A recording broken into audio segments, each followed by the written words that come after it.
ஒவ்வொரு மணி நேரம் படித்த பிறகும் 15 நிமிடம் அதை திரும்ப சொல்ல வேண்டும். படிப்பது என்பது படித்துவிட்டு அடுத்ததற்கு தாவுவதல்ல.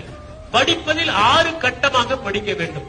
Reading, remembering, recapitulation, reproduction, rectification, revision என்ற 6 படிகளில் படிக்க வேண்டும்.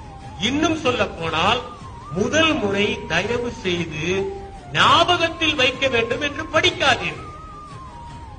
நம்முடைய ஆழ்மனம் மேல் மனத்தை காட்டிலும் வலிமையானது. முதல் முறை படிக்கிற போது மகிழ்ச்சியாக படியுங்கள்.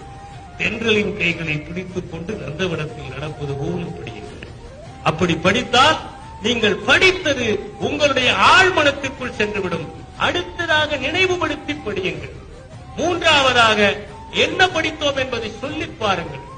நான்காவதாக அப்படி நீங்கள் சொல்லி பார்த்ததை சரியாக இருக்கிறதா என்று பார்த்து பிறகு சுருக்க குறிப்புகள் எழுதுங்கள். பிறகு அது ஒரு முறை வாசியுங்கள். இப்படி வாசித்தால் வாழ்க்கையில் எதுவுமே மறக்கவே மறக்காது. மறக்கிறது என்று சொன்னால் அதற்கு காரணம் என்னவென்றால் ஆர்வமில்லாமல் படிப்பது. அதை அடுத்ததாக பல கவனச்சிதறல்கள், படிக்கிற போதே எதையோ நினைப்பது.